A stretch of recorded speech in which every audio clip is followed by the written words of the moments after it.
Dia itu merasa nggak mau terbebani dengan apapun selain pekerjaan gitu loh Mbak. Fasilitas-fasilitas juga dia, jabatan itu akan ringan kalau tidak memikirkan fasilitas. Kalau ternyata ada rekayasa. Iya. Rekayasa seperti apa Bu yang mungkin di fakta persidangan juga sudah diungkap? Iya. Dari saksi-saksi itulah baru kita tahu bahwa memang ada rekayasa gitu dari pihak Sritek-nya. Penjualannya diminta ada seolah-olah ada penjualan padahal tidak ada. Itu markupnya berapa? 500 miliar ada yang puluhan miliar. Padahal kenyataannya ya nggak ada. Antara Sritek ini kan punya afiliasi ya. Jadi ada yang perusahaan yang memproduksi benang, ada yang mau perusahaan, saya juga kurang paham ya istilah-istilahnya ya. Tapi ini didatangkan semua perusahaan afiliasinya ini didatangkan dan banyak di antara karyawan ini yang mengaku bahwa ya saya diminta untuk membuat invoice palsu. Diminta sama siapa Bu? Jelas itu adalah petinggi-petinggi Sritek dan sayangnya sampai saat ini beliau tidak jadi tersangka. Inilah sebenarnya muasalnya, asal muasal bankir terperdaya, semua investor di bursa terperdaya, ya kan Mbak? Dan dia pakai KAP yang bagus loh. Kenapa nggak ketangkap? Nah, pertanyaannya yang bermain di sini Sritek-nya atau KAP-nya atau keduanya?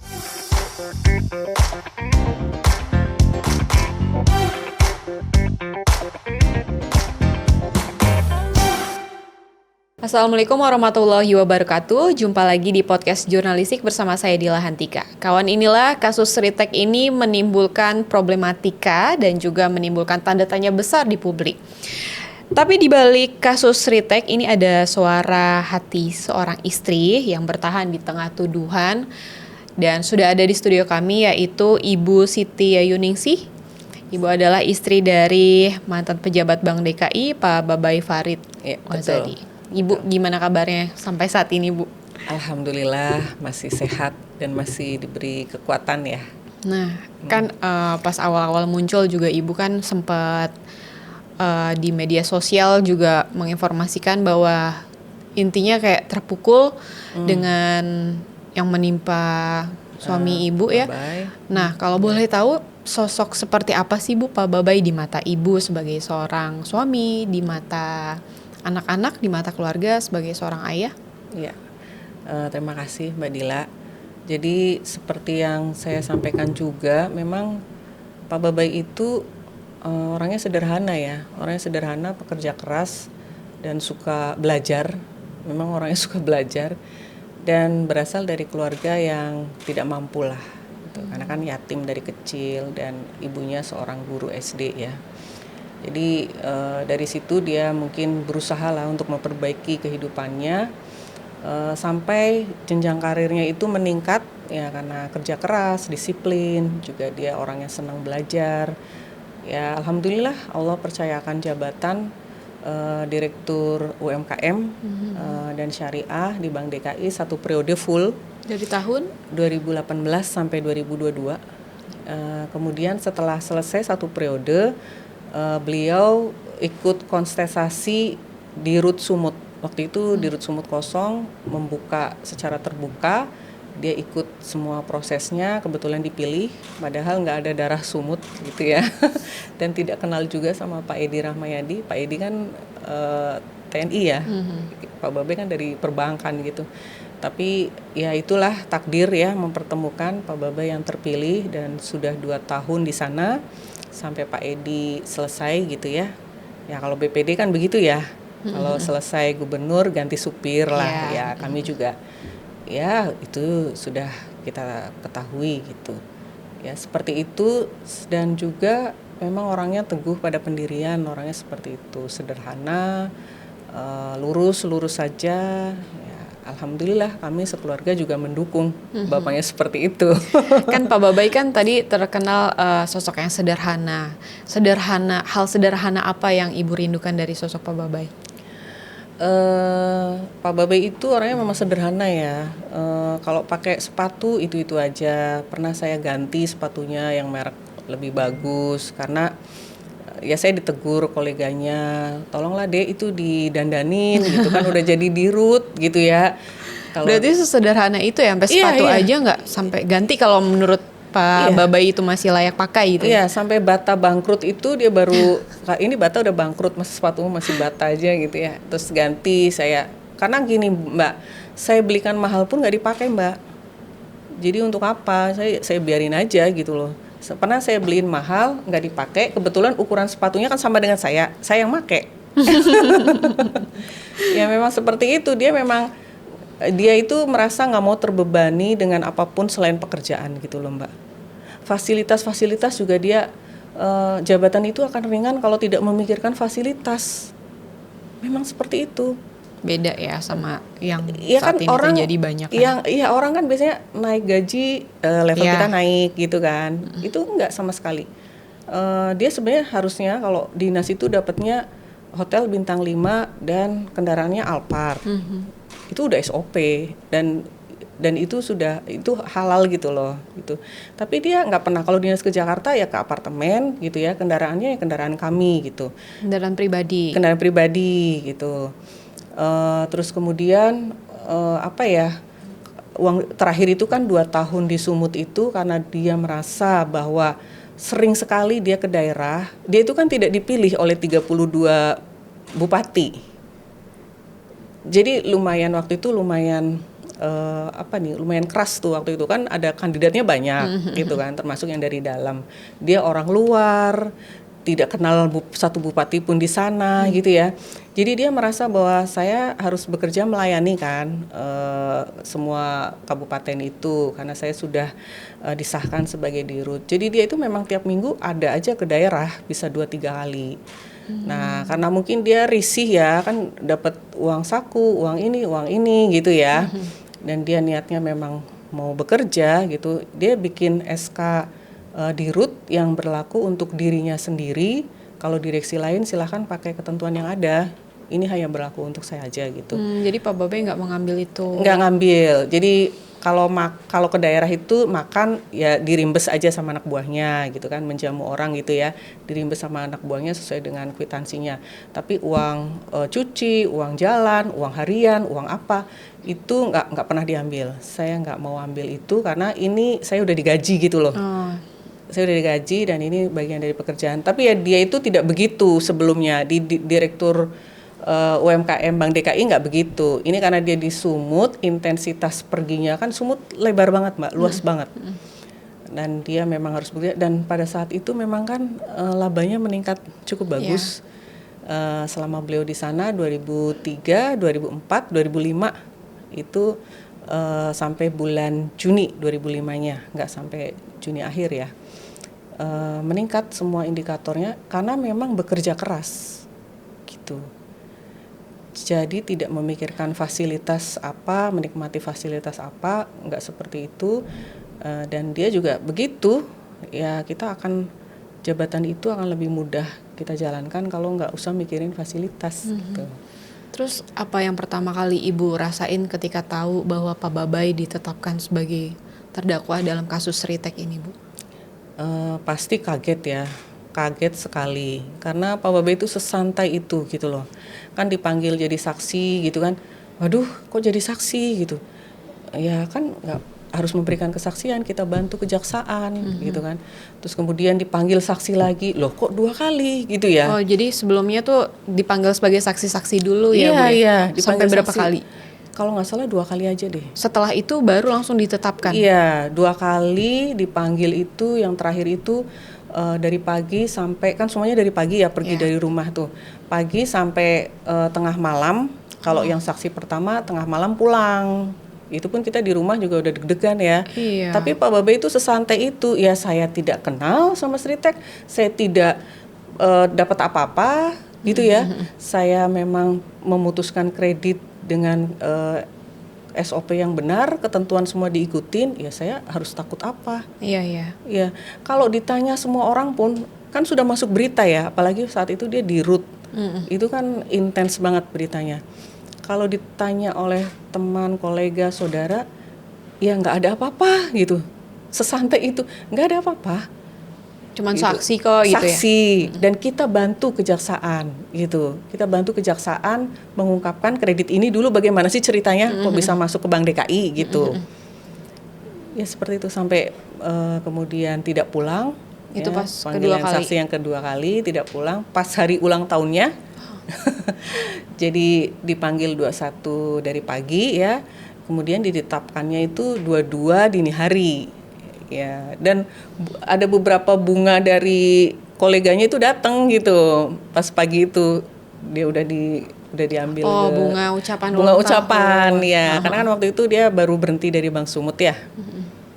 Nah, sempat ada loh Bu berita yang bahwa framingnya adalah berhentinya atau mengundurkan dirinya Pak Iya. Babay dari Bank Sumut karena memang katanya sudah terindikasi ini di kasus Iya. Sritek ini. Memang itu kayak cross aja gitu loh Mbak. Jadi antara memang mau berhenti gitu ya. Karena kan tadi supir baru gitu ya, ya sudah tahulah gitu. Iya.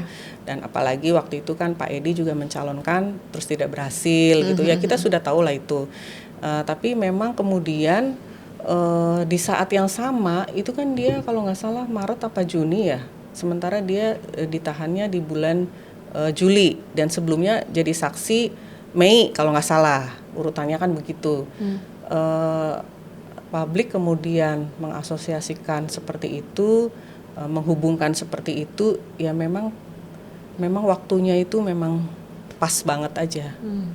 Tapi apakah karena Pak Babay terindikasi kemudian Mengundurkan diri. gubernur ya sebagai PSP dari Bank Sumut minta, saya kurang paham. Yang tahu pasti itu Pak Bobi ya. Apakah Pak Bobi mengetahui itu mau dijadikan tersangka kemudian disuruh mengundurkan diri atau yang lainnya, kita nggak tahu. Kita nggak tahu ya Bu. Tapi waktunya memang pas banget. Bukan banyak juga yang menyebut ini tuh bukan sekedar kasus hukum biasa.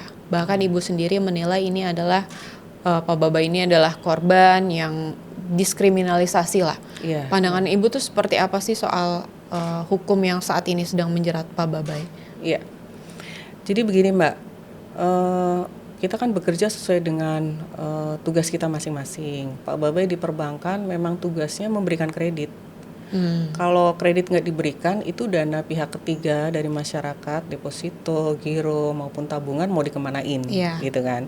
Kalau mau dimasukin ke SBI, SBN juga terbatas kan ada aturannya. Dan bukan itu tujuan bank. Tujuan bank itu intermediasi sebagai lembaga yang menampung kelebihan dana dari masyarakat, kemudian menyalurkan kepada masyarakat yang membutuhkan. Memang tiap hari ya semua karyawan bank itu mencari nasabah. Kalau funding mencari dana, kalau lending dia mencari nasabah kredit kan begitu. Begitu juga direksi. Tiap minggu itu ada rapat komite untuk memutuskan kredit yang besar-besar kan sampai direksi. Kalau yang kecil-kecil kan ada tahapannya ya, sampai mana-mana gitu kan. Memang pekerjaan dia adalah seperti itu, memberikan kredit. Dan ini wilayahnya wilayah perdata kan Mbak. Kalau pemberian kredit itu hubungannya dengan debitur atau dengan nasabah itu juga hubungan perdata ya kan, pinjam meminjam kan perdata Mbak ya kan.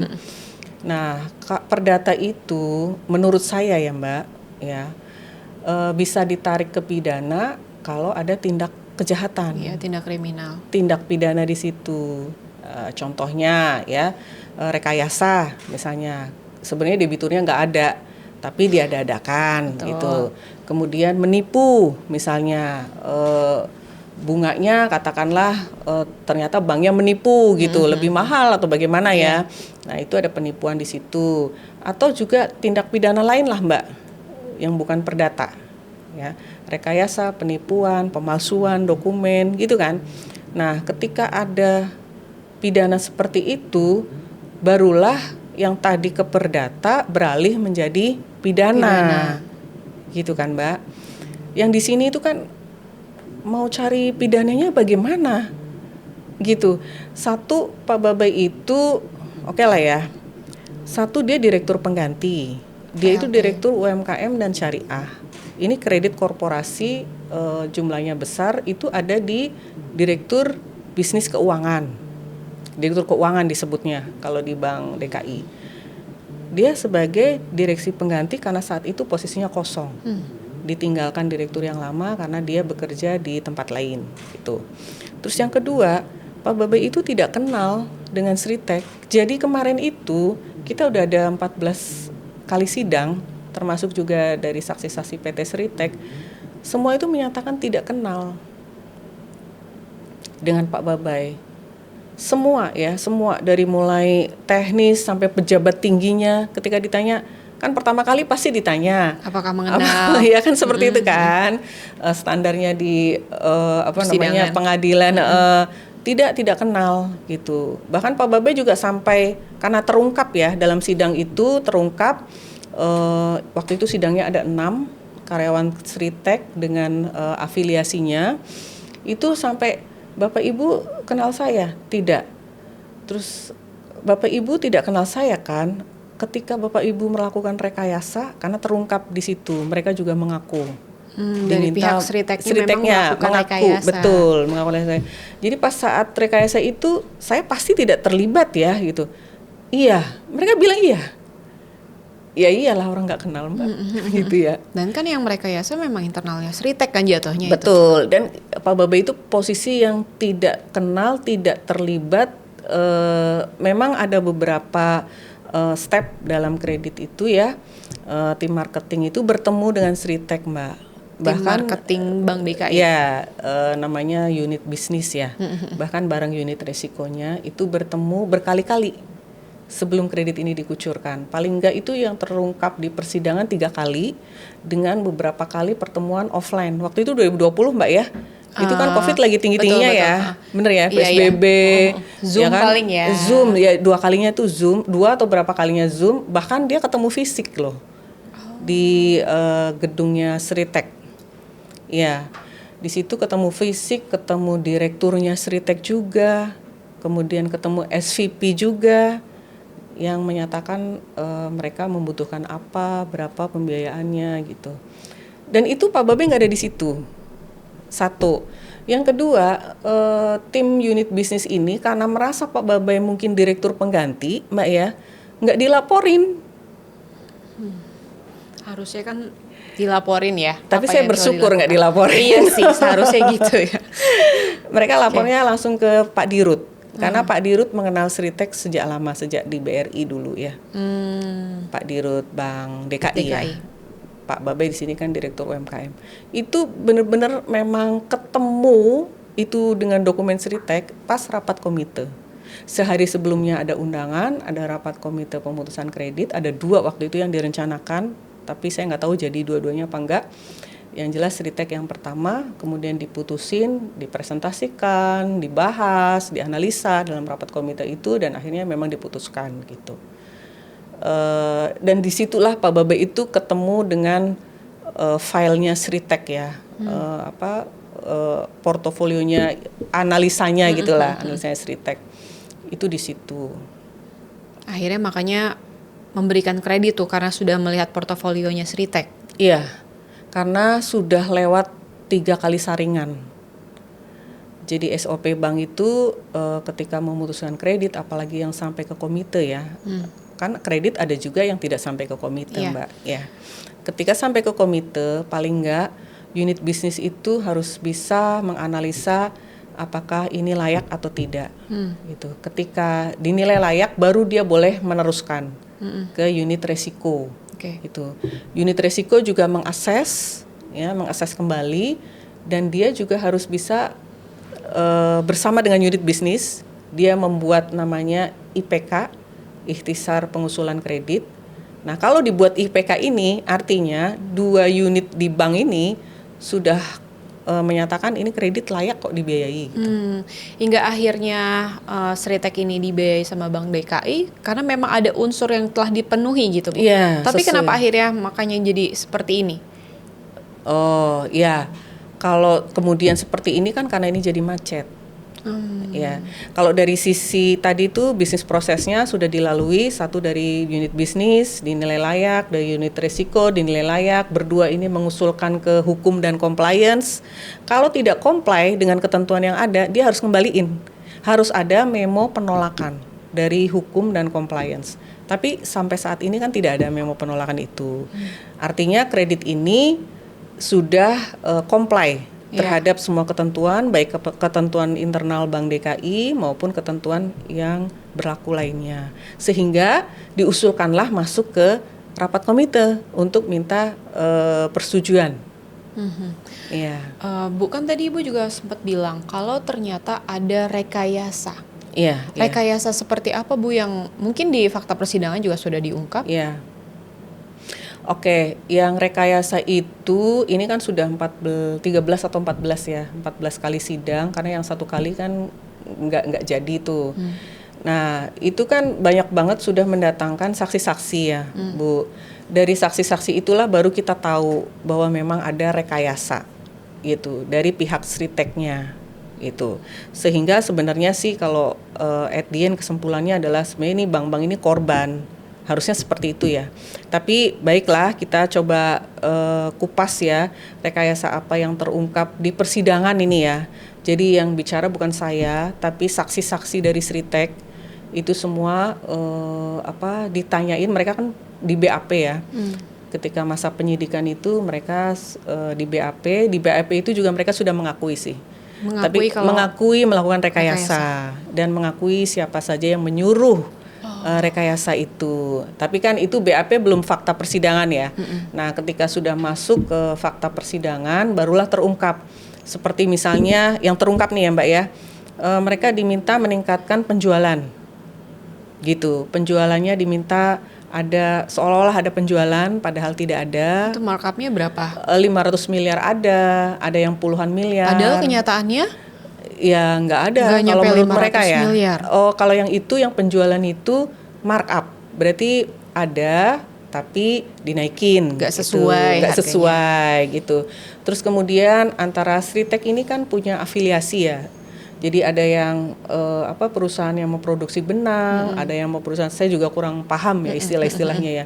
Tapi ini didatangkan semua perusahaan afiliasinya ini didatangkan dan banyak di antara karyawan ini yang mengaku bahwa iya saya diminta untuk membuat invoice palsu. Diminta sama siapa Bu? Ada di situ dia sebutin pimpinannya itu, ada direkturnya, kemudian ada direktur utama, direktur keuangan, dia sebutin di situ. Dan juga ada yang di bawahnya, yang mungkin seperti SVP lah ya Mbak ya.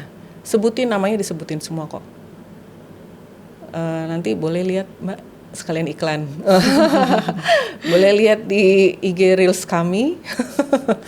Kan ada semua di situ ya nama-namanya, udah disebutin juga. Pada saat dia bersaksi kan dia mengatakan, saya diminta oleh siapa gitu. Saya lupa Mbak siapa-siapanya. Ya. Yang jelas itu adalah petinggi-petinggi Sritek dan sayangnya sampai saat ini beliau tidak jadi tersangka. Padahal orang ini itu yang merekayasa otaknya gitu ya. Jadi yang menyuruh harus diapain itu. Kemudian dia menempatkan orang-orang Sritek menjadi direktur-direktur di anak perusahaan ini, di perusahaan afiliasinya ini. Dan itu terungkap semua Mbak. Jadi saksi-saksi yang datang itu, Anda direktur PT ini gitu ya, SWA, room gitu ya. Saya tahu baru setelah saya diperiksa yang mulia. Gitu. Apakah Anda pernah dipinjam KTP, KK? Itu iya pernah, waktu itu pernah dipinjam. Tapi saya tidak tahu saya dijadikan direktur. Itu banyak banget. Banyak banget. Berarti memang bisa dibilang kejahatannya ini sudah direncanakan kali ya Bu ya? Mestinya begitu ya, kalau sudah ada grand design-nya ya, mestinya sudah direncanakan mungkin ya. Tapi kan saya kurang paham, yang saya pahami pada saat fakta persidangan, kan saya hadir terus ya. Pada saat fakta persidangan itu mereka mengungkapkan bahwa mereka diminta rekayasa, meningkatkan ini, membuat seolah-olah ada invoice penjualan ini, ada ini gitu ya. Oleh siapa, oleh ini mereka sebutin, tapi yang sebutin itu nggak pernah datang ketika dipanggil jadi saksi, nggak tahu karena Pak Hakim kayaknya sudah mulai agak marah nih, karena sudah mangkir berkali-kali dipanggil, nama dia banyak disebut-sebut oleh anak buahnya, tapi nggak pernah datang. Gitu. Siapa Bu? Ada saya lupa sih namanya. Namanya gitu. Nanti ya coba. Saya ini nanti saya lihat lagi ya potongan videonya ya, biar nggak salah kan harus akurat ya Mbak. Itu, dan kalaupun nanti terpaksa dia memang tidak pernah mau hadir, mungkin Pak Hakim akan atau jaksa ya mungkin akan melakukan sesuatu lah pasti ya, karena harus jadi fakta persidangan kan. Dia disebutkan di semua anak buahnya gitu ya. Itu harus jadi fakta persidangan karena ini saksi krusial. Benar. Gitu ya. Iya. Ibu juga tadi sempat kita sebelumnya juga berhitung-hitung, Iya, itu iya. mungkin bisa disampaikan Ibu. Oh iya, jadi ini juga fakta persidangan waktu pas terakhir ini. Waktu itu saksinya adalah kantor akuntan publik. Kantor KAP. akuntan publik KAP, partnernya yang tanda tangan opini wajar tanpa pengecuali, tanpa kecuali ya, WTP, wajar tanpa pengecualian. Ya, jadi di situ memang terungkap. Di sini saya sebelumnya apresiasi dulu ya, Mbak, sama pihak kejaksaan, karena penyidikan yang berbulan-bulan itu kurang lebih 4-5 bulan, mereka melakukan dengan sangat baik. Ya, dengan sangat baik sampai bisa menemukan gitu ya. Sampai bisa menemukan bahwa laporan keuangan yang diproduksi Sritek dan sudah dipublish di bursa itu adalah rekayasa angka-angkanya. Udah dari tahun berapa tuh Bu? 2018 kalau yang kemarin di sidang terakhir itu 2018 ini saldo bank ya, dari saldo bank. Jadi Sritek ini kan dari fakta saya baru tahu juga dari fakta persidangan dia main banknya itu bank utama untuk aktivitas itu BRI rupanya. Nah, jaksa itu melakukan penyidikan saldo dia yang sebenarnya itu berapa, posisi likuiditas kasnya itu berapa, itu dicocokkanlah dengan laporan audited yang sudah diaudit oleh KAP tadi. Ya, di 2018 ternyata Mbak itu tertulis di laporan keuangan auditednya 36 juta US dollar. Dirupiahkan? Dirupiahkan 540 miliar. 540 miliar. 15.000 kursnya ya.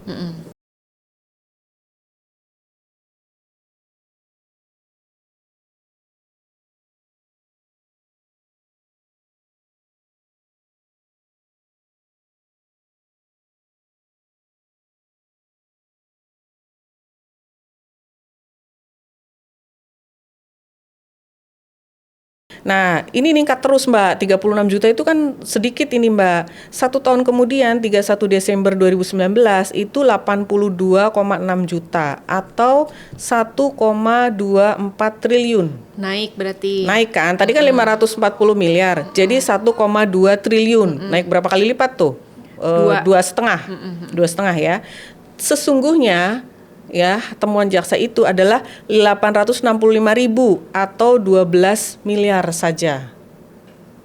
Naik juga dong berarti kan sebelumnya yang 2018 itu 165 juta. Kemudian kalau dikonversi ya Mbak, ini kurang lebih lah ya. Iya. Karena kan yang di laporan itu dia pakai US dollar ya. Nah, kemudian jadi 12 sebenarnya dia itu realnya jadi 12,9 miliar dari tadi 165 juta tahun 2018 gitu. Tapi di laporan auditednya bukan 12 miliar, 1,23 triliun. Gimana bisa dari miliar langsung ke triliun itu nominalnya udah jauh banget itu sebenarnya ya. Iya, komanya aja nggak nyampe Mbak. Iya. Kan ini 1 triliun 230 miliar. Posisi sebenarnya 12 miliar. Koma belakangnya aja nggak nyampe Mbak.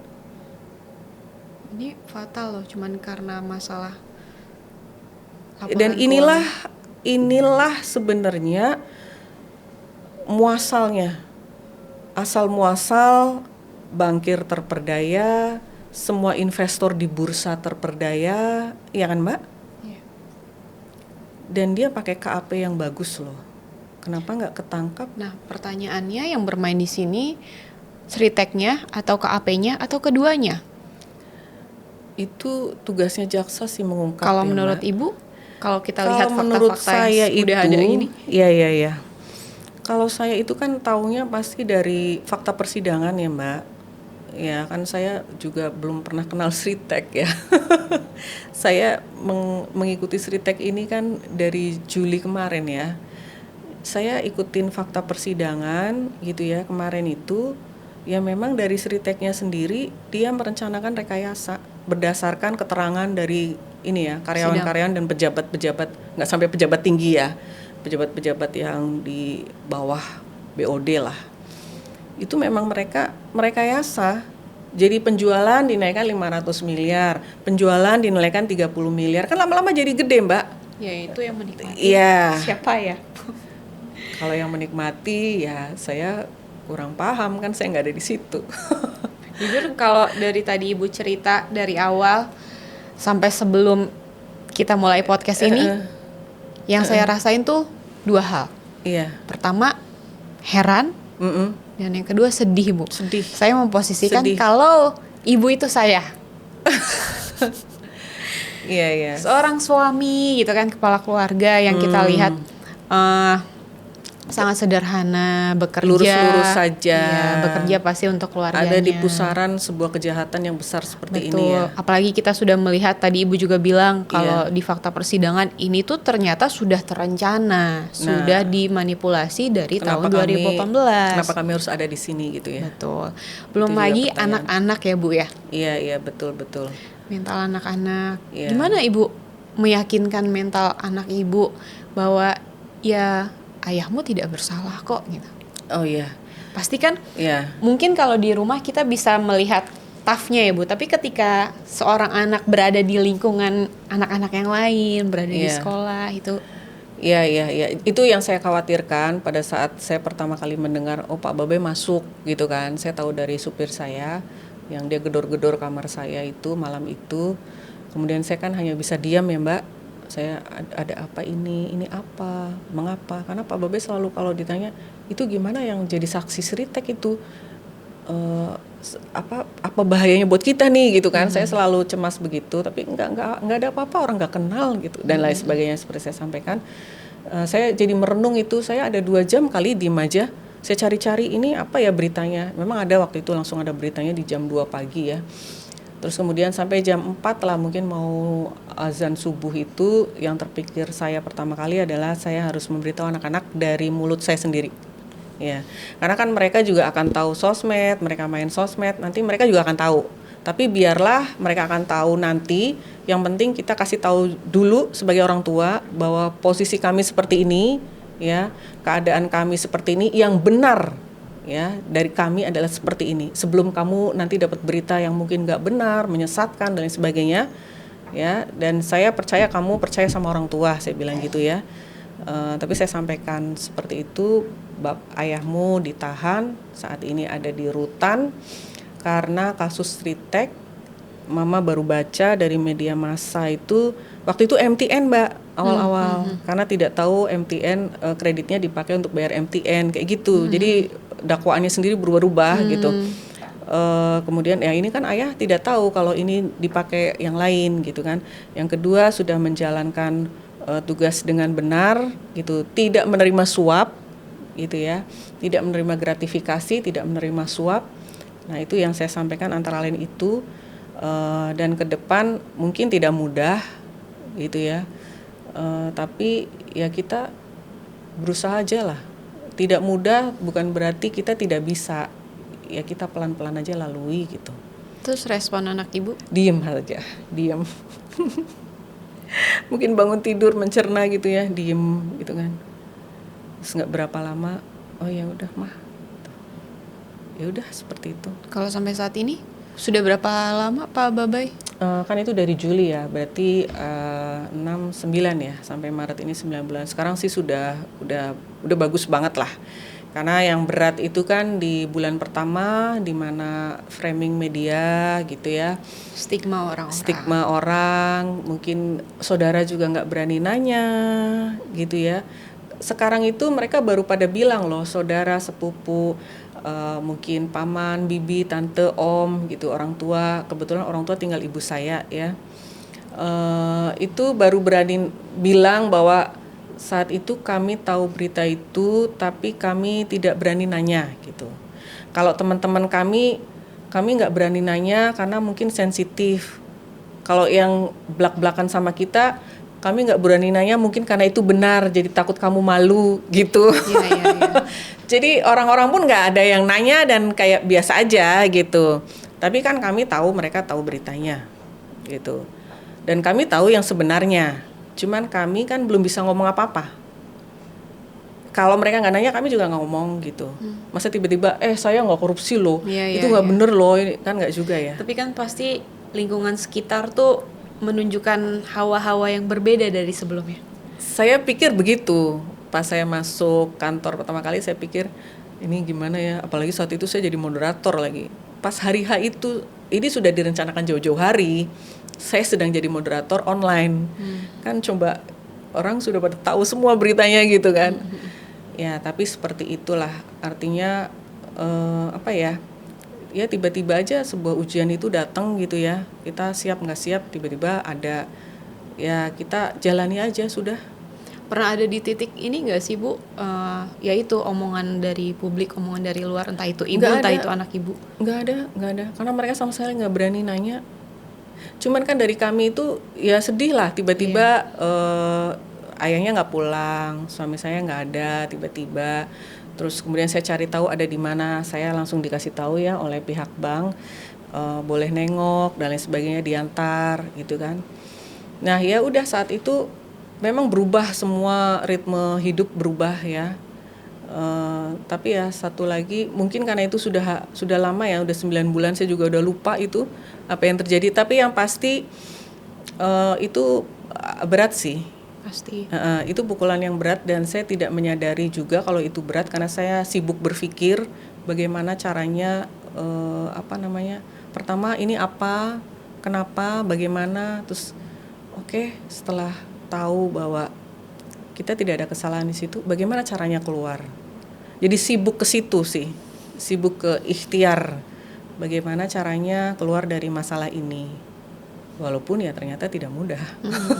Pak Babai itu didakwa 4 dakwaan ya Bu ya? Iya. Itu apa aja Bu? Dakwaannya itu saya bacakan ya Mbak, biar presisi. Nah, pertama ini ya di sini. Jadi dakwaannya itu bareng-bareng dengan direksi lainnya. Yang pertama, atau Mbak mau bacain? Boleh Mbak, ya boleh Ibu aja. Oke. Soalnya kan Ibu juga sempat bilang dakwaannya ini sempat berubah-ubah dari awal kan? Iya, saya kan taunya jadi dakwaan ini kan setelah diperiksa 4 bulan, 5 bulan ya, baru kami dapat dokumen dakwaan. Sebelumnya ketika kita mau cari tahu ini apa sih kesalahannya apa gitu ya, itu kan saya dari internet Mbak, iya kan, dari internet saya carinya. Itu pertama dulu MTN, jadi dia tidak tahu bahwa kreditnya diselewengkan bukan untuk modal kerja tapi untuk melunasi MTN BRI. Terus yang kedua tidak hati-hati karena ngasihnya jaminannya negatif pledge gitu. Kalau itu masih sama sih, ini ada juga. Nah kemudian setelah resmi ya, boleh dibilang begitu ya, karena kan ini udah ada pelimpahan dan ada surat dakwaan disampaikan kepada kami, itu jadinya ada 4. Ya, yang pertama adalah terdakwa Babe Farid Wasdi bersama ZM dan PS telah bersepakat dengan Iwan Setiawan Lukminto dan Alan Moran Severino. Ini kan boleh disebutin karena sudah dibacakan oleh jaksa juga saat sidang pertama ya. Jadi Pak Babai dan direksi lain sepakat dengan Iwan dan Alan mengubah nilai persetujuan permohonan kredit Sritek yang dari awal 200 miliar menjadi 150 miliar dengan maksud menghindari persetujuan kredit sampai level komite A1 dan keharusan konsultasi dengan Dewan Komisaris. Nah ini juga aneh nih, kenapa? Paling enggak ya, karena komite A1 sama A2 sama anggotanya. A1 itu seluruh direksi. Kalau A2 direktur yang tadi yang 002 sama Pak Dirut. Nah karena ada yang 00 jadi mau 3 aja ataupun 5. Yang 5 ini kan juga 02. Jadi A1 A2 itu sama. Apa urgensinya di sini gitu kan. Terus yang kedua keharusan konsultasi dengan Dewan Komisaris. Ya bisa jadi itu jadi bahannya masuknya jaksa. Karena kalau konsultasi kan barangkali Dewan Komisaris nggak mau gitu. Padahal sebenarnya kalau lihat SOP-nya, konsultasi ini setelah diputus, baru konsultasi, SOP-nya begitu. Jadi konsultasi itu tidak menentukan diputus atau enggaknya.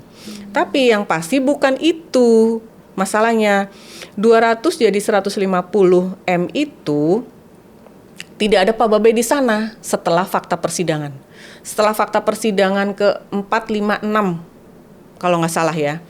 Itu di situ tim teknisnya Bank DKI dari unit bisnis dan unit resiko, dia mengakui bahwa dari merekalah usulan 150. Kenapa? Karena Sritek ini kan baru. Dia ngajuin 200, masa kita kasih 200? Kita kasih percobaan aja dulu 150 gitu. Jadi angka 150 itu datangnya dari mereka. Dan ketika ditanya apakah ada Pak Babai di situ pada saat mau merumuskan 150, tidak ada. Apakah Anda melaporkan? Tidak lapor. Yang apakah tadi Anda Ibu cerita diskusi? di awal itu ya, Bu, ya. Apakah Anda diskusi? Tidak diskusi. Ini diskusi tim kami saja. Ya kan berarti dakwaan ini kan tidak terpenuhi. Tidak terpenuhi. Gitu. Ya. Terus yang kedua, tadi itu ya terdakwa 3 orang itu selaku Komite A2 telah mengetahui bahwa Sritek bukan debitur prima, namun tetap memberikan persetujuan dengan jaminan umum tanpa jaminan kebendaan yang hanya dapat diberikan kepada debitur prima. Nah, ini pintu masuknya kejaksaan karena debitur prima, ada kriteria debitur prima. Nah, padahal kan sebenarnya nggak usah lah masuk ke sini dulu. Ada 28 bank ngasih kredit, termasuk BNI, BRI, LPEI 2,5 triliun loh. 2,5 triliun itu 2.500 miliar. Bank DKI hanya 150 miliar kan. Dia aja ngasih dengan jaminan negatif pledge. Iya. Ya kan? Imbara, ya? BCA, Imbara. BCA kayak apa, nggak bagusnya BCA kayak apa, nggak telitinya BCA kalau mau ngambil kredit ya. Itu 1,1 triliun. Kan kalau di miliar kan 1.100 miliar. Nggak ada apa-apanya Bank DKI kan. Yang cuma Dia 150. Dia pakai negatif flash juga. Jadi dari 28 bank itu Mbak, berdasarkan keterangannya Sritek sendiri, itu hanya 1 atau 2 ya bank yang tidak negatif flash. Yaitu Bang? Ada bank asing yang pertama kali ngasih awal-awal. Asabidukunal awalun. Jadi yang awal ngasih kredit itu dia masih pegang jaminan fisik. HT, SHM, HGB gitu masih ada pegang. Tapi yang selanjutnya itu 26 ya berarti ya 25, 26 ya. Bank itu semua pakai negatif pledge. Jaminan gampangnya itu kalau saya bilang meskipun nggak tepat-tepat banget tapi biar gampang diketahui orang, jaminan bersama lah. Jadi si Sritek ini tidak menjaminkan asetnya satu persatu kepada kreditur. Ya kan dia mungkin pabriknya ratusan miliar atau triliun, masa dijaminkan untuk yang kredit cuma 50 miliar, atau mungkin tanahnya triliunan, masa dijaminkan ke Bank DKI yang cuma 150 miliar, sementara kan ada tuh BRI ngasih 2,5 triliun kan, nggak mau lah pasti gitu kan. Jadi dari awal-awal itu dulu, kecuali yang 1-2 bank tadi, itu sudah semua saja, nggak ada yang pegangnya cover note negative pledge. Jadi si Sritek ini berjanji tidak akan menjaminkan kepada kreditur lain, ya, sebelum minta izin kreditur sebelumnya, bahwa seluruh aset Sritek di situ klausulnya bilang yang ada dan akan ada. Jadi kalau Sritek ini going concern jadi perusahaan besar, ya. Kemudian beli-beli aset ke depannya, itu masuk juga jaminan buat yang terdahulu ini, kreditur yang terdahulu. Karena frasanya itu adalah yang telah ada saat kredit itu diberikan maupun yang akan ada. Semuanya itu dijaminkan secara kolektif. Gitu. Nggak ada yang pegang, tapi nanti kalau pas Sritek ini pilot, maka semua akan kebagian dengan cara pari passu sesuai dengan persentase yang sama gitu. Nah itu jadi common sense nggak Mbak ketika 25-an bank menggunakan negative pledge, apakah itu menjadi common practice akhirnya untuk Sritek? Kalau 1-2 bank Iya. Oke lah, kalau sampai ada BRI, BNI, BCA, DBS, Citibank, HSBC, gitu ya. Kemudian ada Bank India, ada Bank China, itu 20, ada itu, nggak usah lari-lari nyari di Slick ya Mbak ya, nggak usah nyari di Slick, nyari di internet. Saya waktu itu di internet Mbak nyarinya, bank mana saja sih yang ngasih kredit ke Sritek gitu ya. Itu semua disebutin, bank-bank top-top semua, bank bagus-bagus semua. Ya karena sebagus itu Mbak, saldonya aja 1,2 triliun. Dan masih naik lagi di 2020 jadi 1,6 triliun. Ya masa nggak percaya Mbak punya saldo rekening segitu, betul. Minjem cuma 150 miliar. Ya walaupun ternyata rekayasa. Jadi yang ada itu sebenarnya setelah ditemukan oleh Pak Jaksa ini 31 Desember 2020 ada cuma 11 miliar. Ya tapi si Sriteknya bilang berapa? Kan itu temuan jaksa. Iya dia nggak bisa berkutik lah Mbak, kan jaksa udah langsung ke bank minta saldo rekening. Dia mau mengelak gimana Mbak? Yang jadi pertanyaan kenapa kamu 11 miliar jadi 1,67 triliun gitu kan? Akhirnya kan harus mempertanggungjawabkan itu. Iya. Berat ya Bu ya? Iya memang. Ya saya juga heran kok bisa ada orang seperti itu ya. Tapi ya memang begitu sih Mbak. Memang ada aja orang yang greedy ya. Greedy apa tuh greedy? Ya greedy lah ya. Ya nggak tahu saya nggak kepikir. Maksudnya saya nggak nyampe juga sih cara berpikirnya. Tapi kan ada seperti ini gitu ya. Dan kami kebetulan ada di tengah-tengah itu. Jadi ini kenapa ya? Ada apa ya? Ya memang sumber korupsi itu adalah greedy ya. Jiwa greedy ya, manipulasi, rekayasa itu jiwa greedy-nya. Rakus. Ya. Masa muda mungkin rakus kali ya. Ibu, kalau Ibu saat ini dikasih kesempatan atau bisa bicara langsung ke penegak hukum, Ibu mau menyampaikan apa Bu? Untuk Pak Babai. Penegak hukum ya Mbak, bahwa saya yakin banget Mbak, penegak hukum kita itu bekerja sudah sangat keras sampai menemukan rekayasa seperti ini. Itu luar biasa yang sudah mereka lakukan. Dan mereka tahu sebenarnya, mereka itu sangat tahu sebenarnya siapa yang bersalah.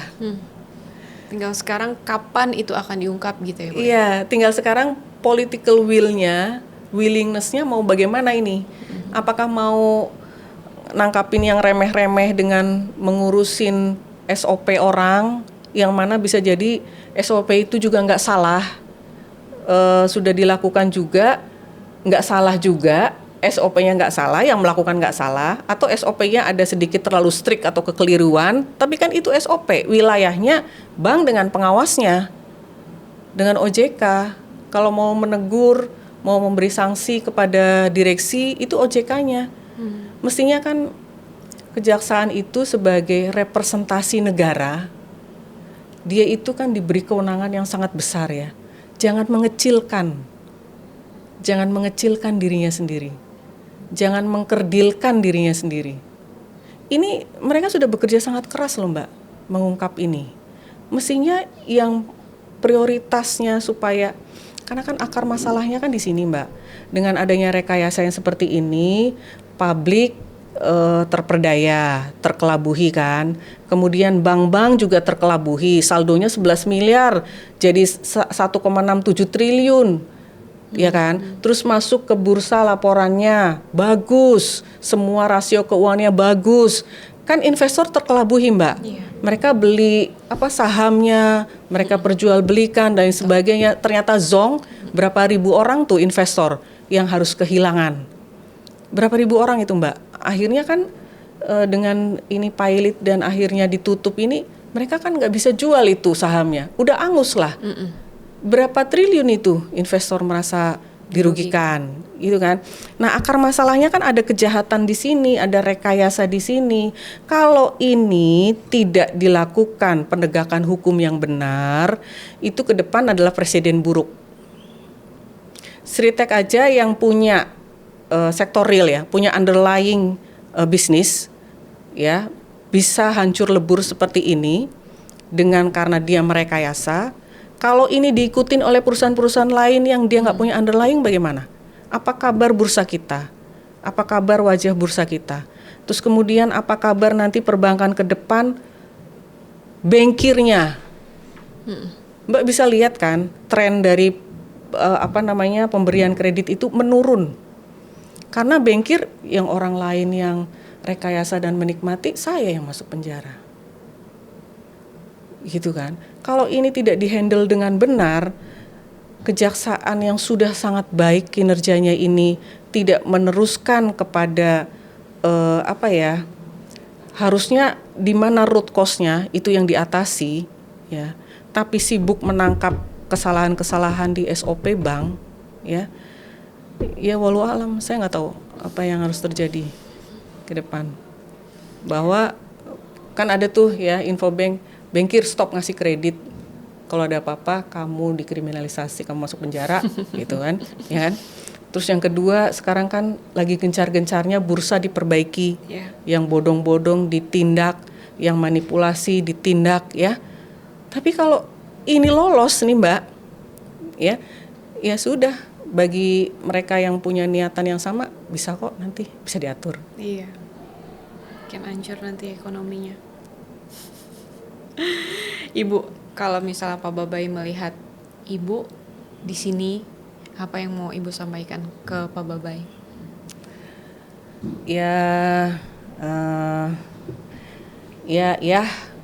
Kami tahu bahwa ayah itu orang yang lurus, bekerja sangat giat, bahkan sampai tidak ingat keluarga. Itu betul loh. Ketika dia itu ada di sana nih, di Salemba, kemudian sekarang di Semarang, dia baru menyadari itu. Berapa banyak waktu saya yang terbuang untuk serius memikirkan pekerjaan, sementara keluarga tidak terperhatikan gitu ya. Mungkin ini teguran dari Allah gitu menurut dia ya. Tapi kalau menurut saya bukan seperti itu, bahwa kita memang ditakdirkan untuk melalui ini gitu ya. Dan pasti Allah punya maksud kita harus melalui ini ya.